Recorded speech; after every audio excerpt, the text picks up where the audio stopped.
A long time ago, in a galaxy far, far away, it is a period of gothic horror. A tale of mystery, menace, and madness encircles a young woman, and darkness closes in as the light from the gas lamps grows dimmer every night. Is it all merely in her mind, or is something far more sinister afoot? Surely whatever it is wouldn't do anything drastic, like, say, coining a term that 80 years later the internet will water down with overusage? No, that would never happen.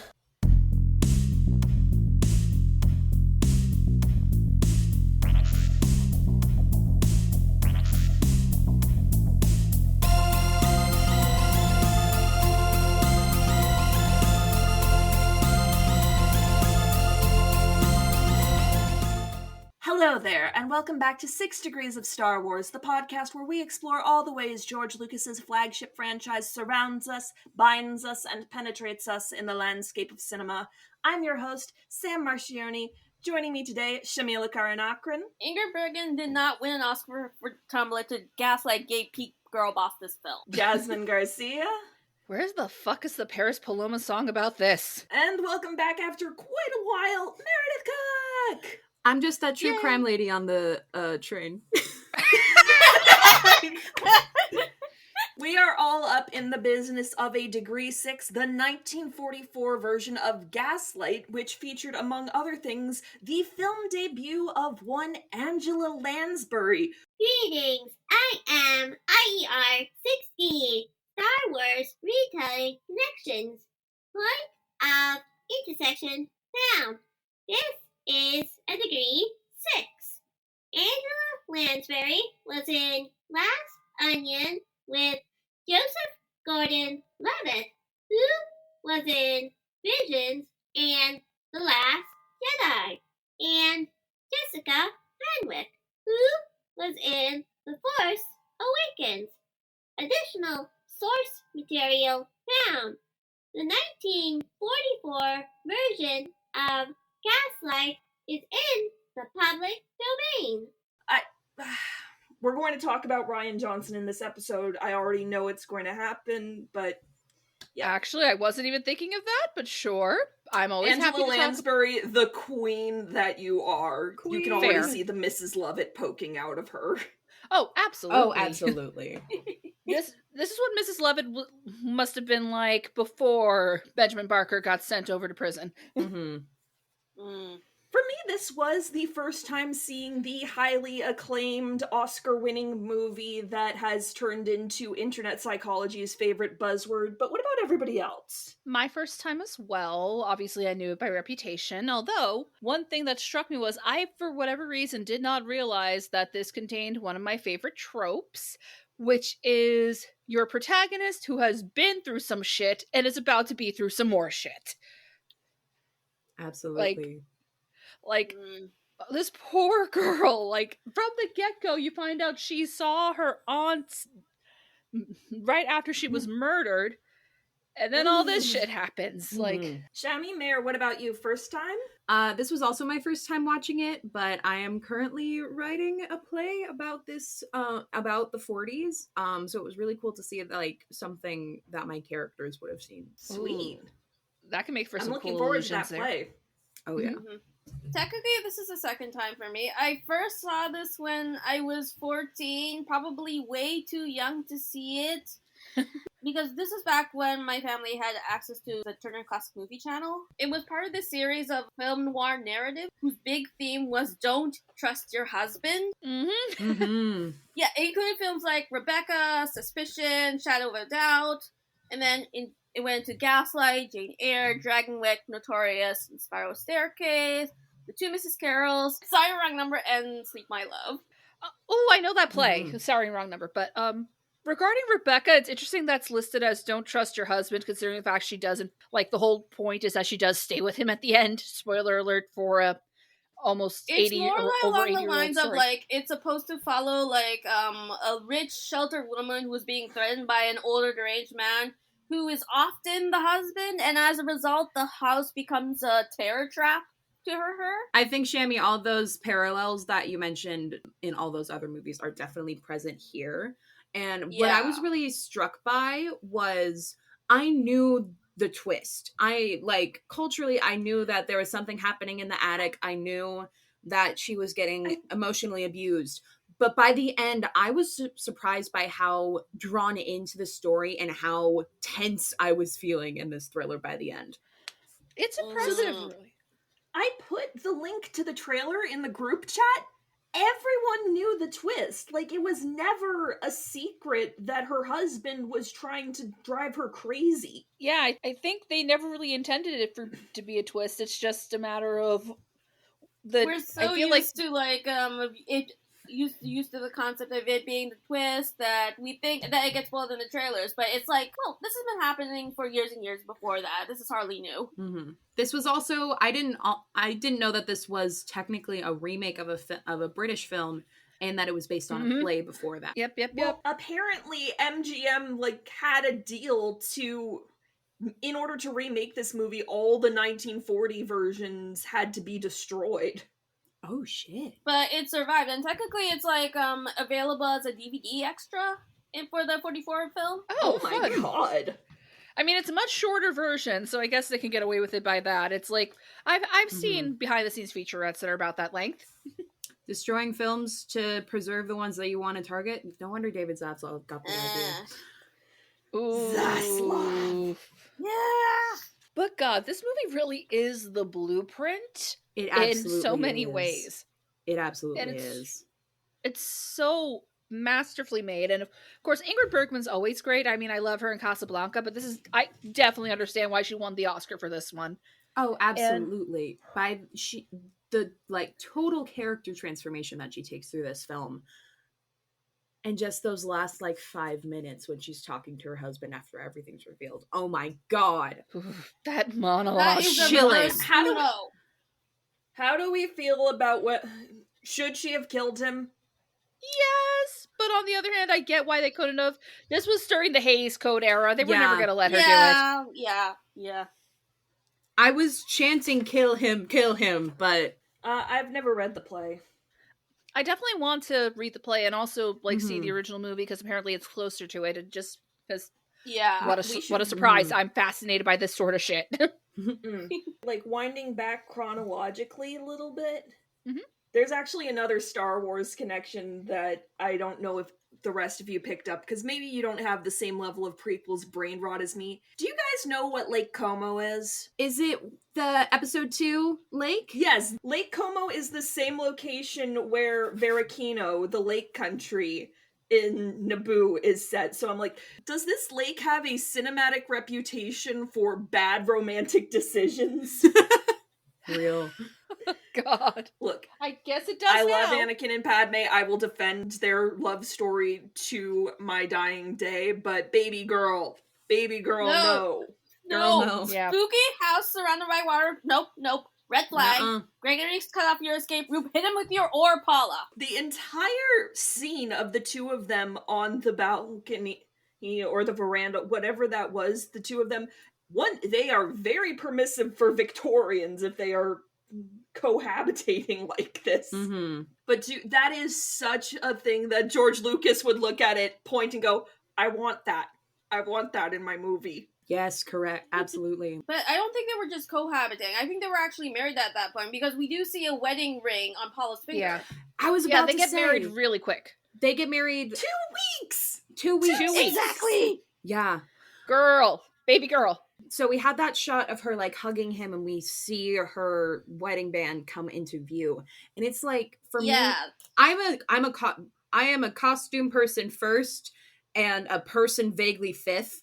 I love costumes and the costumes in this movie were fantastic, but I felt like they really explored the characters really well. And especially with her wedding ring, it's so big and thick. I saw it and I was like, oh, that's a shackle. It looks like a shackle. It looked like a shackle. Jinx.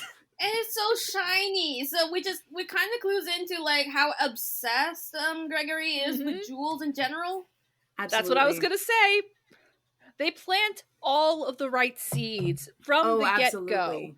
And it's just delicious how it all comes back. Cinema Cinematography. There is one problem with giving or not problem, I think there's another big reason why they gave it away in the trailer that Gregory is the bad guy.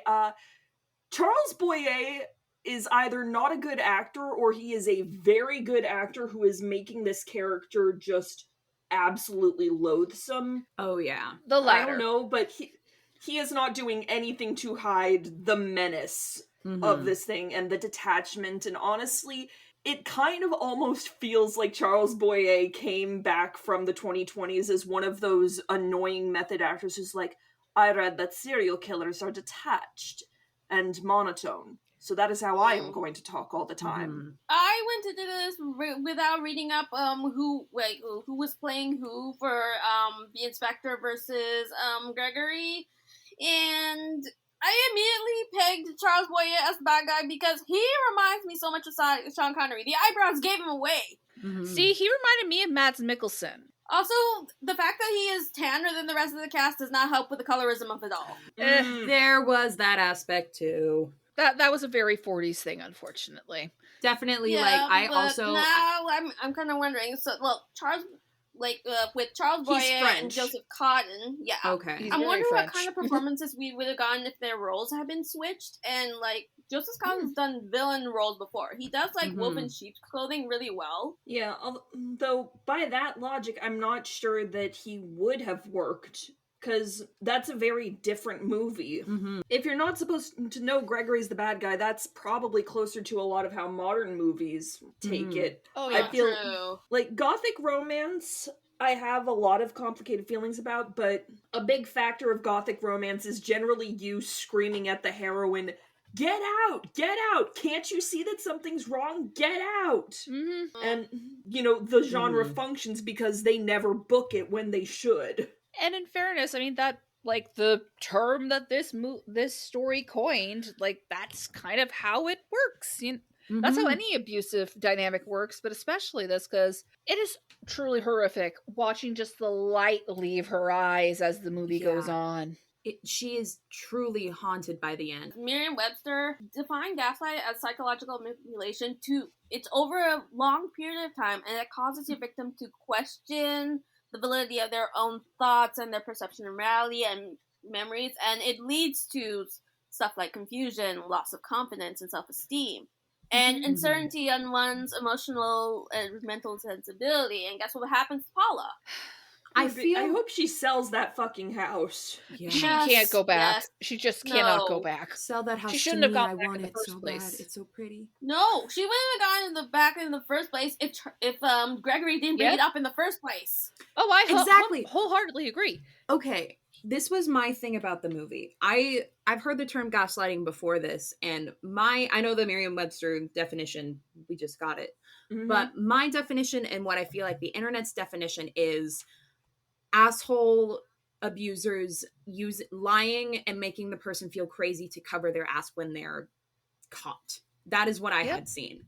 What I was really blown away by with this movie was just how malicious and what's the word? It was so persistent?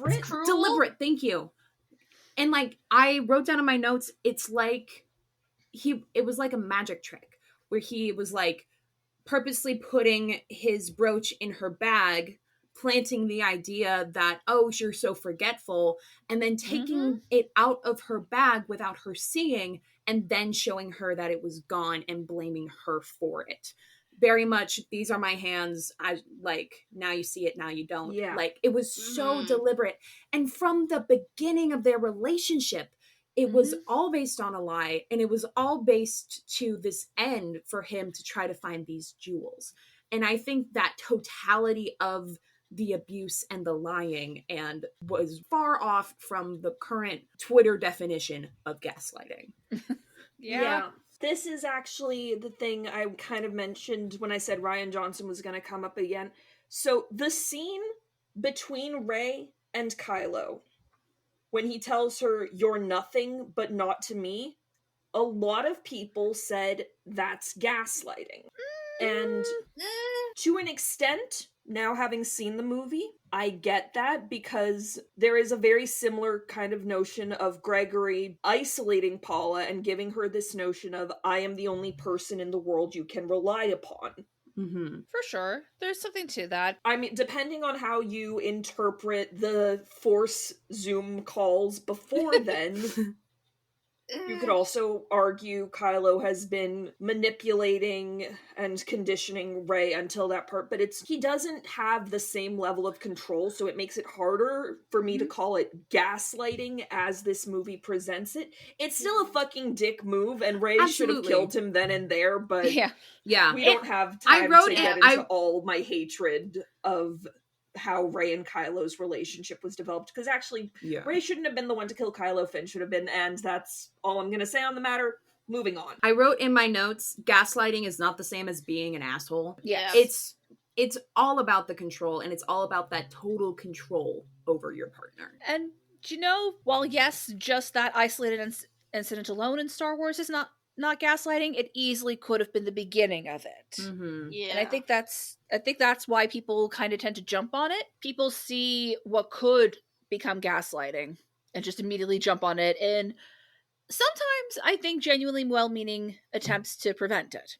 Mm-hmm. It doesn't work, but I could see some people actually doing it in a well-meaning way instead of just using therapy language to sound smart. Yeah. Like in Bodies. Precisely. Speaking of people who don't understand what gaslighting is. Exactly. Okay. How did we just summon this movie? It's so wild. But I'm glad it did, because again, obviously I'd known this movie by reputation, but I am still just astounded by just how atmospheric it is. I'm actually going to compare it to another early work of Angela Lansbury, the 1945 Picture of Dorian Gray, which I watched for Ellie's podcast. Oh, and absolutely. Shout out to Ellie. Sorry, I took away several possible options for you to have as you're never seen it before on this movie. I'm sure we'll find someone else who hasn't seen it. But yeah, the Picture of Dorian Gray has very similar atmospheric elements. You got Angela Lansbury absolutely killing it in her early career. But a big problem we had with the Picture of Dorian Gray is just how it felt the need to narrate everything, for one thing. And it really does suck away all the potential for emotion and tension in what should be a very tense story. And this movie has so many moments where you're just kind of soaking in the atmosphere, soaking in Ingrid Bergman's facial acting. It's just like, yes, this is how you do it. Let the audience just be here. Don't distract us with narration because you're scared that we're not going to get it. Okay, I was really worried for a sec you were going to come for my Queen Bessie thwaites. I was about to say, we do have the exposition dump Queen Bloodthirsty Betsy. Well, yes. She is a proto Jessica Fletcher. Yes. Speaking of Angela Lansbury. Yeah. I know, right? She's very much a proto true crime girl. But yeah, she does do the exposition dump, but in fairness, we mostly knew everything she was saying by that point. Through, again, mostly visual language and a little bit of the conversation Paula had with her maestro. She can't read a room for shit, but goddamn, I can't help loving her. Oh yeah, she's a nosy, entertaining bitch, and I love her. But played by the fabulous Dame Mae Whitty. I love the part where she's talking to the undercover cop, and I'm sure we'll get to the propaganda later. But she's talking about all this grisly stuff that happened at number 9, and she lives directly across the street, partially because she's so obsessed with it. But in the same breath, she's just feeding the birds, and someone getting grisly murdered and enjoying feeding the birds are the same level of importance to her, and I feel like that's all you need to know about the character. I need someone on her level in the Gilded Age. Yes, I want to see Christine Baranski reacting to this woman. Oh, absolutely. So she's a hoot. She's such a hoot and a half, and she gets the ending line had me cackling. And she has the last fucking line. Icon. She has the last line. So, spoilers for this movie. Please watch this movie, but if you don't and want to listen to us chat about it. I mean, the trailer has spoiled it, as we've said. Pop culture it's worth the has watch. Basically spoiled it. It's worth the watch knowing the basic outline. but not knowing every single beat. But at the end, her husband gets taken away, and Ingrid Bergman is talking to the detective that helped prove the case, and they just kind of left the door open because there are more important things to worry about because there's a guy that's trying to murder you. And Bloodthirsty Betsy just lets herself in because she's always wanted to see the inside of this house. And then she just takes herself on a tour of this house and brings herself upstairs to this roof area where she sees Paula put her hand on the cop's arm. And she's like, oh, well, scandalous. And end credits. And it's the best. We needed that Paula laugh. Is still technically married, but yes. It's still great. It's so great. I feel like audiences needed that catharsis. Laugh. Perfect catharsis. We needed that laugh after holding our breaths for 30 minutes. Yeah, basically. Talk about movies of what it's like to be uncomfortable for an hour and 50 minutes. But yeah, just I'm still just real. Like, a good movie can have me reeling for 3 to 5 business days. Mm-hmm. And God, I was going to say something. Let me think. I'm sorry. Go on. This is absolutely. I guess like the suspense kind of makes sense when you realize that one of the screenwriters was actually the writer for the 1927 version of the Dracula play. Ooh. There you go. It's all gothic horror. Exactly. And I just remembered, on the one hand, God, never remake this. But on the other hand, the tricky thing, if you were to there's so many elements of this that would really translate well into modernization, but just the mere fact that we all have an idea of what gaslighting is would make it very difficult to remake it in a modern sense. I mean, I would argue if anything's come close to trying to remake this, it's The Invitation. I was going to say, and The Invisible Man. The Invisible Man. I was going to say the 2020 Invisible Man. I could see this in like an ultra brutalist house, and like instead of gaslight, it's the Wi-Fi.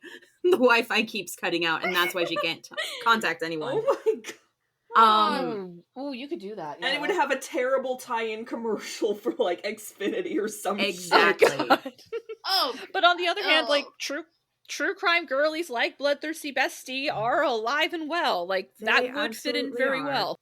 And also, much as I hate to say it, literally the only way you can make this story more horrifying is considering the fact that he was already clearly an adult by the time what happened to her aunt happened.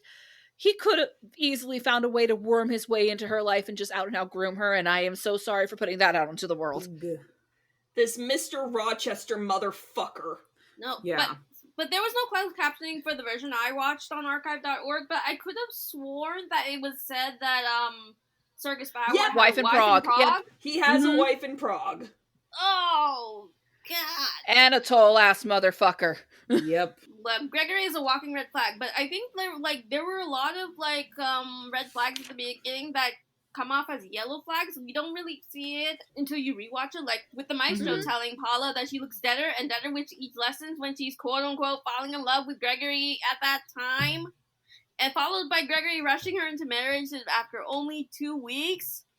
Yeah. Mm-hmm. There was a lot of love bombing. Shout out to that maestro. He was kind of hilarious. You look happier and sing worse. Not my experience, but also happiness is better than art. Motherfucker, you're in the wrong line of work if happiness doesn't come from your art. Yeah, but also I kind of loved him. But also, he's awesome. Yeah. But also another weird Dorian Gray comparison, actually. Although this was only in the novel, how Sybil apparently got worse with her performance when she fell in love. Did not happen in the movie, though. I will say, this is so much... Okay, I only saw these parallels because I spent, 2.5 years getting a degree in acting, and for a year all we talked about were Anton Chekhov plays and Henrik Ibsen plays.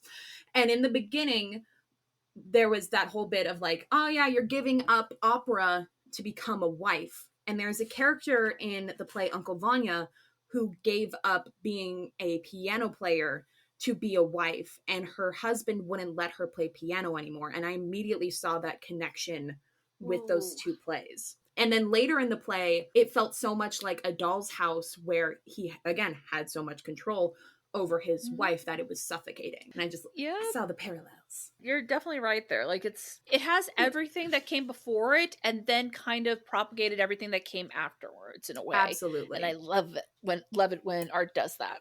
Mm-hmm.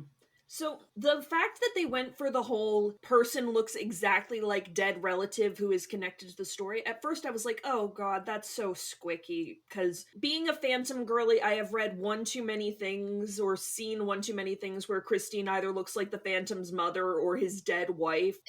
But here I thought that it worked because the impression you get is that Paula's Aunt Alice was this worldly, self-actualized, autonomous woman in an age that was so restrictive for women. And so I think that kind of fills in another level of Cameron's like interest in Paula, because he idolized her aunt, and yes, he is attracted to Paula and they have much better chemistry, but also it's like, if your first impression from somebody who looks like this is to see them full of life and creativity and that spark of human fire, and then you see them turning into this shy, shrinking, terrified little thing, you'd want to help. Yeah, no, like, why does this keep happening with the Universal Monsters? My god. Hays Code Gothic Horror, baby! But also, ACAB, but also I kind of love Cameron. Like Joseph Cotton isn't even bothering with the accent when he's supposed to be a Scotland Yard inspector. I find that hilarious. I love it. Doesn't even bother. They didn't give a fuck about that back then. It's gotten some people thinking that he was like a Canadian expat to explain why he's talking the way he is. Headcanon accepted. Nationality doesn't matter, he is cop. Yeah. I am glad that he was able to help Paula, and I'm glad the guy was apprehended, and I'm glad that some sort of justice is going to be found for Aunt Alice. Can we talk about the efficacy of sending your lackey to go date someone and sleep with someone to get more information about a case that is technically cold and is not your assignment? Isn't that what happens in Notorious?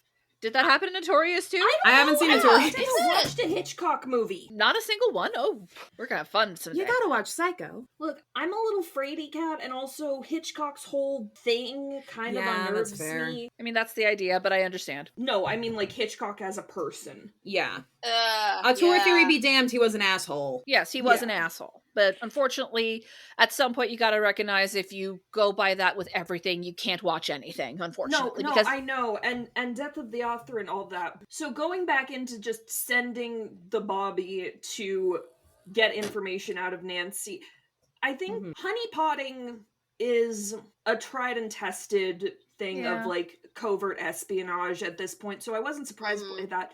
What I was surprised by is I truly don't know how this movie feels about Nancy. Like, it is That's very fair. clear that they're going with some virgin whore dichotomy shit between her and Paula. But there's always this stuff where, like, I can never tell if Gregory is slut-shaming Nancy or flirting with her. Yeah. Oh, I saw flirting. I saw flirting. There was that one scene where they were making eyes at each other, and I wrote in my notes in full letters, they're fucking, A. And B, like, the way that they had chemistry, I thought that Nancy was in on it. No, which is a surprise when we find out she isn't. Yeah. It definitely feels like Nancy is in it, but, you know, she can't be in it, because, like you said, this is Hays Code, so if Nancy were actively in on it, she would have been punished along with Gregory, because that's how the rules of Hays Code work. Yep. Shami put it best. She's just already kind of over this whole job thing, but, you know, you gotta survive even if you don't really care for the people that you are working for. And she's essentially a service worker since she's working as a maid, so that explains her attitude a bit.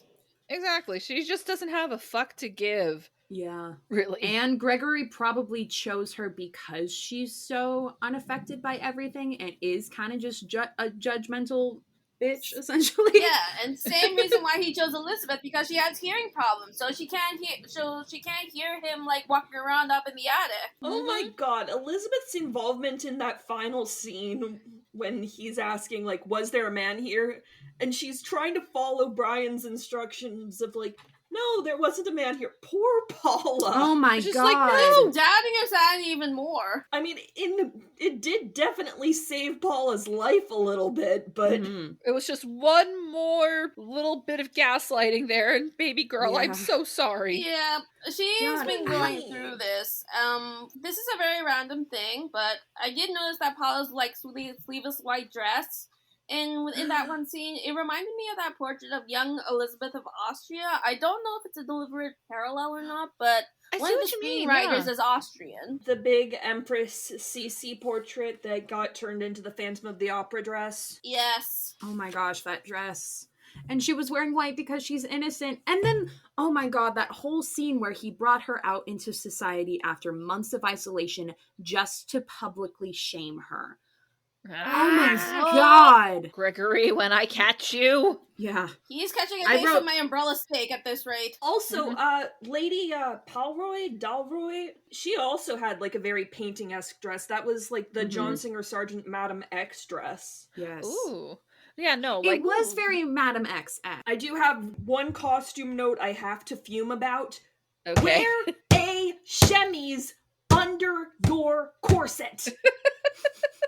You are going to chafe your nipples. But Sam, how can you get that heaving bosom look? Oh, not that look. Give me 10 minutes. I will put a camisole on under a corset. Also, I could not take that one flower as like splitting her poodle bangs seriously. Like, I had to keep rewatching the scene because I was so distracted by that one flower. I liked it. That's 40s hair influencing how they're depicting Victorian hair. Oh, absolutely. It's fine. I will also say the whole thing of the reception of just it's a very rich people thing to do, to just sit around a house and listen to musicians play or like make music. I know this because in high school, all 4 years, I was a Christmas caroler with my choir. And the only jobs we ever got were like tree lighting ceremonies for the city or rich assholes in a McMansion who thought it was a good idea to get sung at by a bunch of high schoolers to entertain their holiday parties. Rich assholes will just do that. My high school choir did that at nursing homes. Oh god, you just Our unlocked choirs a are very memory different. there. Oh, God. Okay, but Gosh. can we talk about how, like, they filmed basically Gregory? It feels like Gregory has a goddamn jewel fetish. Yeah, a I little said bit. he was Gollum in that last scene. He wants to fuck those diamonds. He really does. Which are the fakest looking diamonds I have ever seen. They have Michelle Yeoh bringing out her emerald ring. Mm-hmm. So much of this movie looks so great, and then there's the most fucking Party City big plastic jewels. You got a point. They're so fake looking. Okay, so there was this whole thing that the opera singer had all her costumes, and that there were these jewels that he's looking for, and the jewels were sewn onto a costume amongst a lot of costume jewelry, and this guy couldn't tell. He'd been up there for months looking through all of this stuff.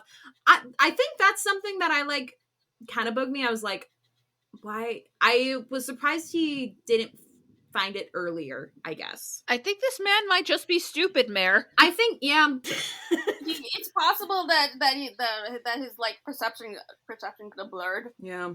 He was too focused on being an abusive asshole to get his true motive done. Mm-hmm. And also potentially taking time off to fuck Nancy. That too. But fun fact, there was like the original MGM script. It contained a line where Gregory said that he had loved Paula all along. That like one of the producers, he sent a very long memo to the studio ordering them to cut the line, which was a good call. Yeah, no, we don't want to muddy the message, even though, listen, I think there is a very real possibility that he did have, like, genuine feelings for her. It's just that, he's a selfish, abusive asshole, and listen, love does not inherently a good person make. Mm-hmm. Also, he was already an adult when Paula was a child, when her aunt was murdered. Yep. Like I said, literally By the only way him! The only way this could have been worse is if he actively groomed her. Ugh. Which, again, just brava, Ingrid Bergman. Oh my god, yeah. You're a fucking star. Like, the way Absolutely she does head Oscar-worthy turns, performance. It scares me so much because she does it with those big, unblinking eyes looking up. So slow and deliberate. Yeah, her performance would not have been out of place with an actual monster movie, which you could definitely argue this is a monster movie, just a much more realistic one, and therefore more frightening.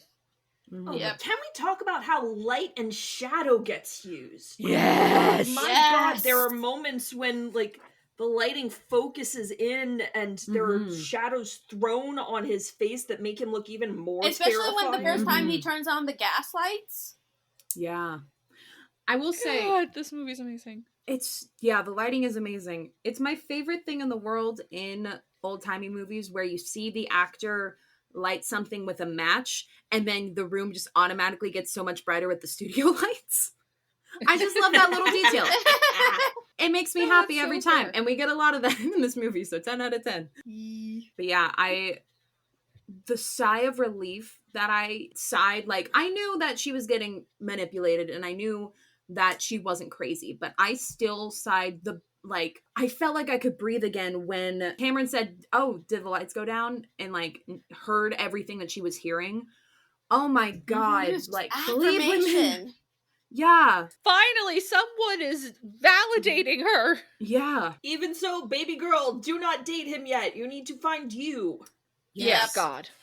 But also, like, the dimming of the gaslight. He didn't realize that dimming the light, that by turning on the ACT lights, that he's causing the rest of the lights to fade. And because he was doing that, like both Nancy and Elizabeth were able to confirm that, no, this is actually happening. He dug his own grave, and good. Yep. No. Honestly, the one question I have now about his whole plan, did no one in number 7 hear him on the roof? That's a fair point. I don't know. I wouldn't put it past, like, Bessie, hearing him, but considering how nosy she is, and she's probably been dragged out of, like, number 9, like, so many times, they probably wouldn't have believed her. They probably thought number 7 was... The people in number 7 probably thought Bessie was the one just poking around. On the roof? Like, I wouldn't put it past her. Well, remember, he's going in through number 5. Number 5 is empty. Right. And then he's crossing the roof of number 7 to get into number 9. True. Like, it's move-in weekend here in Massachusetts right now. I can hear everything the people above me are doing. It's Tuesday, don't worry about it. Don't worry about it. Because we wouldn't have a movie, Sam. I mean, we could have had a movie very easily just make number 7 the empty one, and he goes up through that, and problems... Never mind. Are we really... We are not cinema sensing this. We are not cinema sensing this. I'm sorry. They go through the whole point of making a chart. They want me to pay attention to this. Fair enough.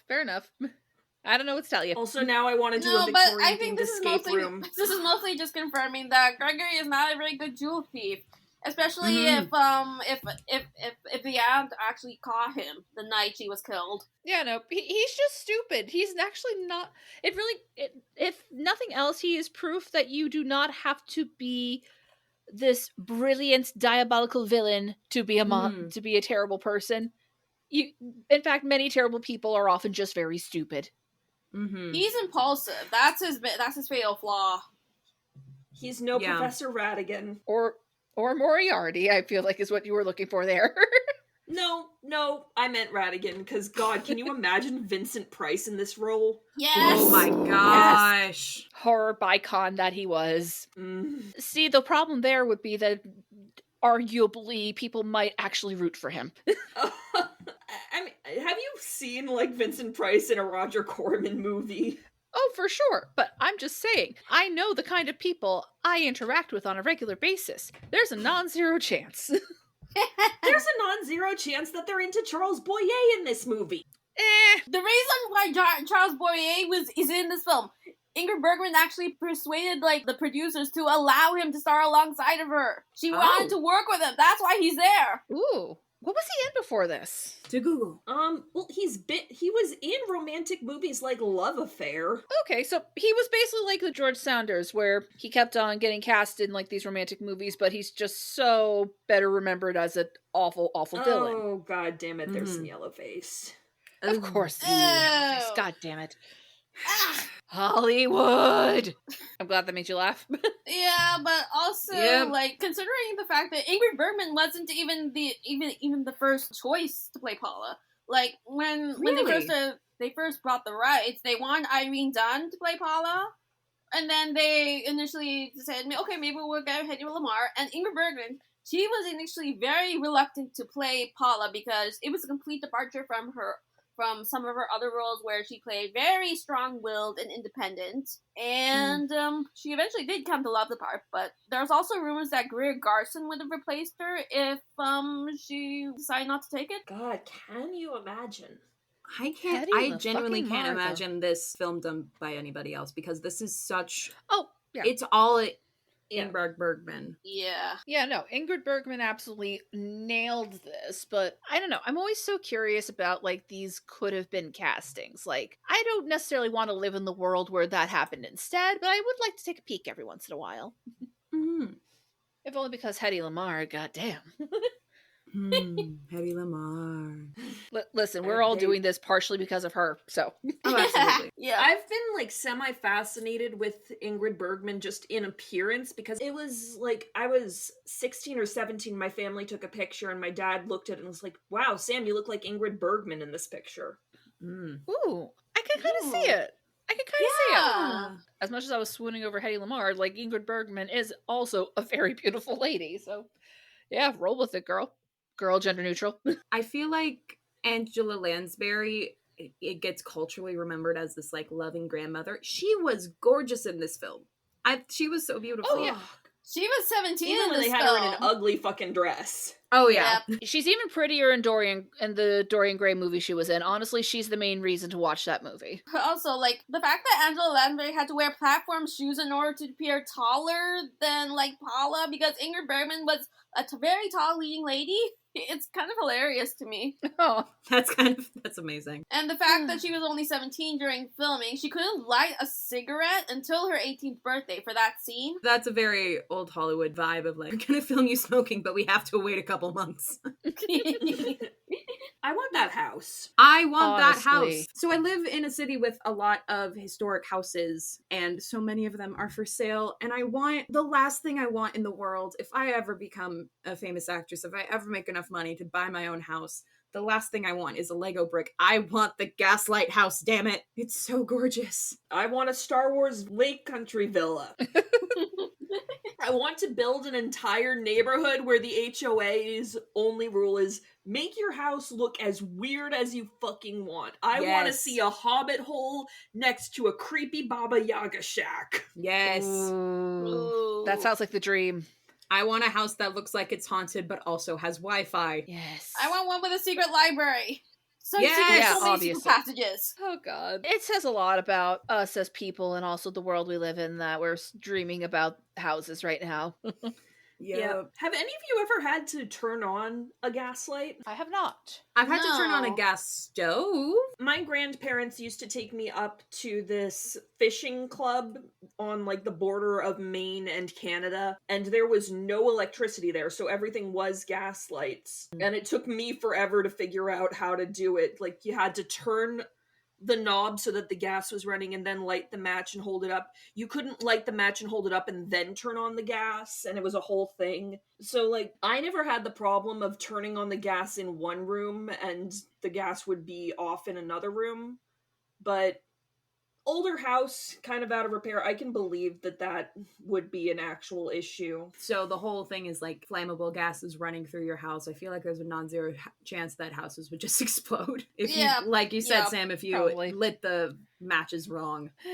That was the other part of the, like, emotional manipulation too, is, like, he wouldn't let her light the fire by herself, and, like, was constantly, like, taking away her autonomy in small pieces and doing it in a way that Nancy gives her a look when Paula has to go through the trouble of asking her because Gregory made her. It's like, really, bitch, you couldn't do it yourself?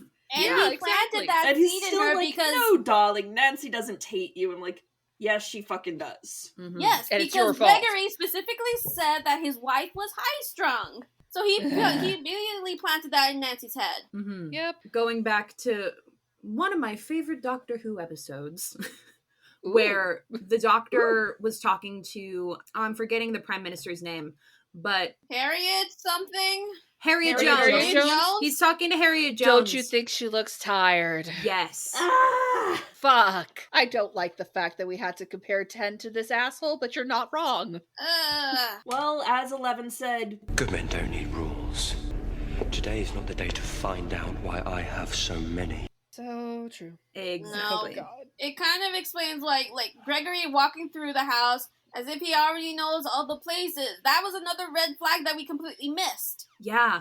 And him just lying about the fact that he had been to the Tower of London before, because And he's then obsessed you with see jewels. him acting weird around all the crown jewels. Like, he Oh was my God. he was this close to breaking the case and stealing them. Salivating. also just like the level to which he reacts to the letter. Yeah. Immediately, I was just like, okay, so this is you, right? Yeah. Like, if he hadn't freaked out about it, he could have bought himself some more time. So, yet again, not exactly the smartest criminal.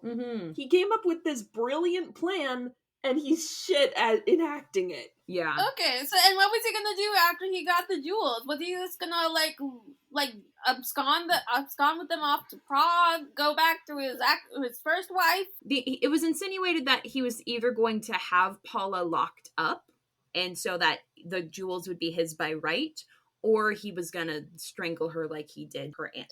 Yeah. Whichever came first. And he was then going to continue living in the house with Nancy. I still say she should have killed him. He had it coming. No, He had it absolutely. Exactly. Yes! He super had it coming. But unfortunately, again, Hays Code. The Hays Code has ruined so many films. It ruined Dorian Gray. Thank God it did not ruin this one. No, but also the Hays Code shut out the possibility of Paula using the gaslight to burn the house down. But hey, the Hays Code is dead. There's no way people would straight wash Dorian Gray in 2024. Oh wait. No, I had to say it, I'm sorry. Honestly, the only way I am going to forgive them for this is if they go the same route that The Haunting of Hill House did, where, they do make the queer coded characters siblings, but one of them is still gay, very, very much gay. That's the only way I'm going to forgive them for this, and I doubt they're going to be as brilliant as Mike Flanagan was. Nope. So I know that we all wanted her to shank him. However, her final monologue, that is some girl boss shit at its finest. Yes. I want to do that monologue so bad. This knife? I don't see a knife. I'm mad. Remember? You've told me again and again that I'm mad. And him just grasping... Him, being presumptuous enough to think that he still has power over her, and B, just grasping at straws to take everything back in the moment before he's taken away by the police. Oh my! The fact that he lost control to the point where he said, "No, you are not crazy. I just made you think that way." I lied about your mom being crazy, but I didn't lie about 15 other things that you just brought up. I swear, babe. Oh my god, yeah, I knew, I was, not gonna lie, I wasn't sure if she was gonna let him go when she first started talking or not, because emotional manipulation was so deep, and this was a gothic sort of story, and I was like, is this gonna have the tragic ending? But no, the way that she gets to just twist his manipulation against him, that was such sweet revenge. What a queen. What a queen. Love her so much. How can Paula trust anyone after this? Because How can you trust anything anyone says after being through something like this? I don't know. Apparently, if they have a glove your aunt gave them, they're trustworthy. Oh yeah, I guess. Yeah. Listen, that was again, cute. It was kinda cute. And again, a cab, but I will give Cameron a mild pass. Just because he is the only one who was really there for her. Quit your job, become a wife guy. There you go. Also, I kind of want Paula to write back to the maestro to, like, let him know what happened to her aunt, because, like, I'm pretty sure that question has been on his mind for the last 10 years as well. Yeah, probably. You know what else? Fucking go to Prague, pick up Sergis Bauer's wife and be like, yeah, hi, hey, here's reparations for your husband being a piece of shit. Yeah. Real. Honestly, get with his wife. Get with his wife, Yes! girl. Let's do that. 2 black Cadillacs. We gotta do black Cadillacs ending that way. Yes. Also, like, I'm sure Nancy's gonna get fired or, like, is gonna quit or something. There's got to be something there. But then how do you, like, be like, oh, yeah, my last employer hired me to manipulate his wife, and then he got arrested, and I didn't get along with the wife, so I swear I can clean. Maybe Nancy could find some work at a music hall. She has a lovely voice. She does have a lovely voice. I think she was pretty much be done with being a maid, so she's probably ready to put that all behind her. Sure, yeah, work at a music hall. Just maybe avoid any rich boys that you feel tempted to call a night. Mm-hmm. Just a tip, girl. Just a tip, Nancy. It's so funny to me that her full name given on Wikipedia is Nancy Oliver. Wow. Shit, has Angela Lansbury ever been in Oliver? Has she sung As Long As He Needs Me? I'm gonna be looking that up immediately now. Yes, please do. I'm sure she would have crushed it. Oh, absolutely. Oh god, I love Angela Lansbury. She got an Oscar nomination for this. Yeah, and this is her film debut. Yeah. That's really impressive. So it does not look like she ever sang As Long As He Needs Me, unfortunately, although apparently she was in a movie called Mrs. Santa Claus where she sang something called He Needs Me, so we'll be looking into that eventually. Yes. I've heard of this movie. Basically, I watched the wonderful video essayist it's either Jack Baum or Matt Baum. He made a whole video tribute to Angela Lansbury's career. And basically, during the AIDS crisis, Jerry Herman was sick. And she had worked with Jerry Herman through working on MAME and a few other shows. And she could tell that he needed something to work on to get his mind off of his sickness. And so she essentially executive produced Mrs. Santa Claus and had him write new songs for it. And having something to work on helped him get better. Oh my god, that's the sweetest thing. That's up there with her, like, getting older actors to be in Murder, She Wrote so that they could keep getting insurance. Exactly. What a queen. What an absolute queen. What an aptly named woman. Absolutely a dame. True angel. Yes. We miss you, Angela. Mm-hmm. All right. Any final thoughts? Believe women. Yes, please. Masterpiece, 10 out of 10. Watch it. Say it. Yep. Don't just relegate this to Gaslight, Gatekeep, Girlboss. That last scene, that is a reverse Uno. Mm-hmm. Maybe, just maybe, the internet doesn't know what it's talking about when it says gaslighting.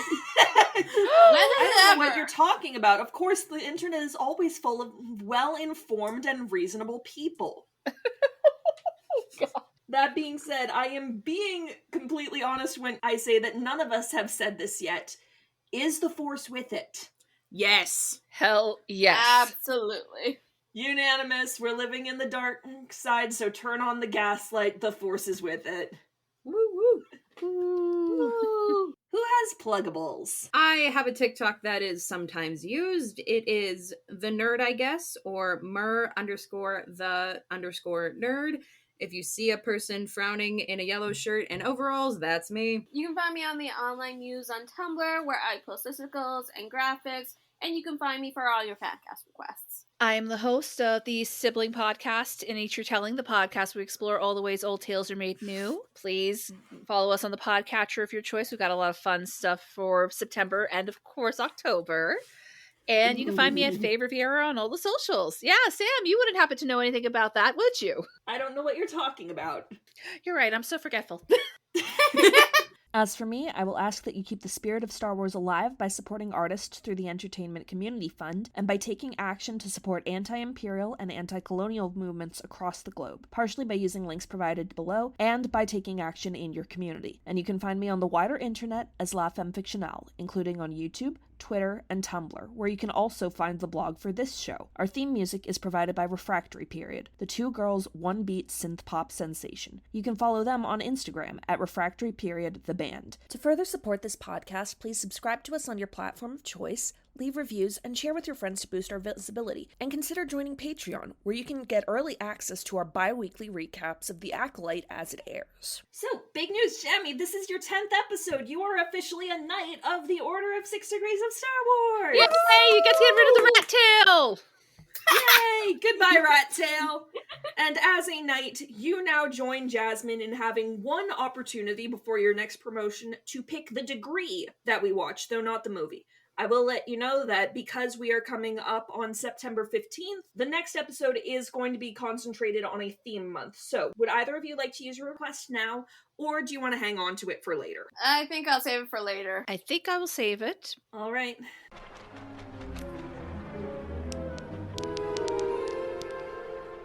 Three! 3 shall be the number shall be 3.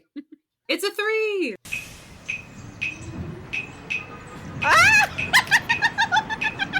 Lights up on Washington Heights up at the break of day! Yes! We will see you all next time to cover the 2021 In the Heights. Until then, stay safe, stay strong, stay beautiful, and may the Force be with you.